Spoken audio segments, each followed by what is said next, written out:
President Trump is seemingly waving the white flag on vaping. After announcing he was moving to ban the sale of most flavored e-cigarettes just 2 months ago, he has walked back that plan after being warned there could be backlash from voters.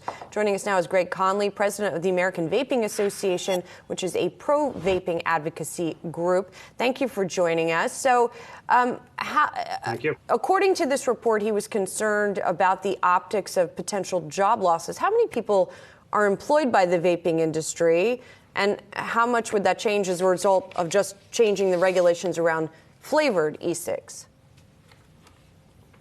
Sure. So an economic impact firm did an analysis about a year ago estimating 80,000 direct jobs and around 70,000 indirect jobs.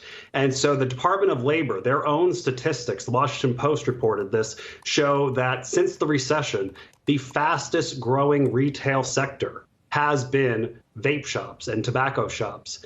And so virtually all of those jobs were threatened by a flavor ban because the vast majority of adult users of vaping products, particularly those who have made the switch to vaping, they are using flavors that would have been senselessly banned under this proposal. Greg, pardon me, because I'm not familiar with that specific study, but 80,000 jobs sounds like a lot of jobs. Are we talking about just shops that are exclusively vape shops? Are we talking about the corner bodega that also sells flavored e-cigs? Are e-cigarettes manufactured in the United States, or are they manufactured abroad? Give me some more details on that, please.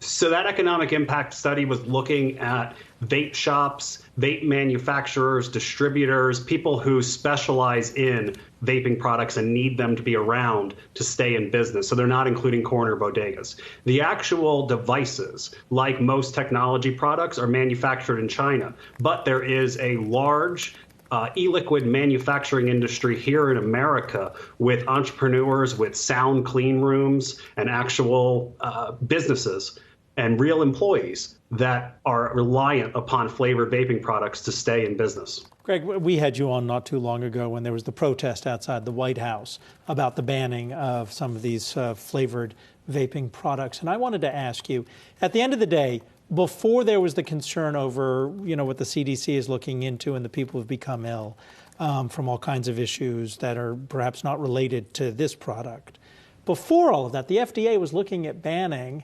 flavored vaping products.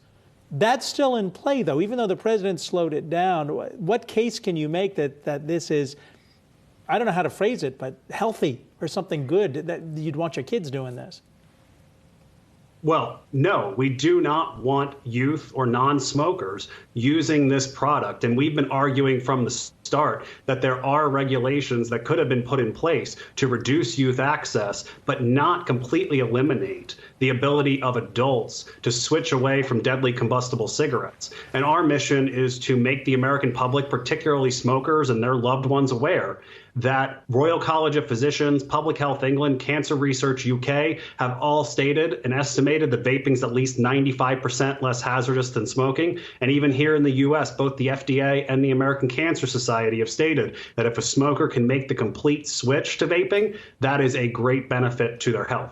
Okay, so hang on, Greg. This is AJ right here. So it's okay if adults make the switch and kill themselves. I guess that's less bad than if young kids vape and kill themselves. Is that the way you interpret that? Sir, what is killing people? Is it illicit THC cartridges filled and sold by drug dealers? I don't know. You tell me, Greg. You're the vaping? Spokesman. You think vaping is okay. What's wrong with you, Greg? I mean, why do you think that's okay? The CDC has come out and stated that they are clearly focusing on illicit THC products sold and filled by drug dealers, not the store-bought nicotine vaping products. There's a reason why the FDA came out in September with a very explicit warning about not vaping THC products until the product supply is safe. So let me ask you this, Greg. Let me ask you please. this. Which is okay or less bad? 80,000 jobs potentially lost if we stopped selling vaping products, or another few hundred young kids hospitalized and maybe a couple dozen of them killed? Banning flavored nicotine vaping products will do nothing to stop teenagers from buying illicit THC cartridges off the street from drug dealers, period.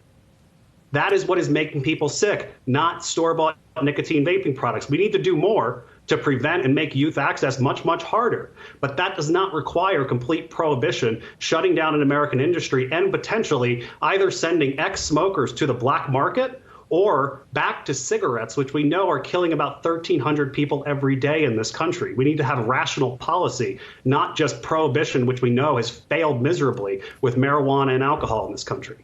Greg Conley is president of the American Vaping Association. Thank you for joining us here. I know that was a bit tough. Oh, thank you. Always glad to come on.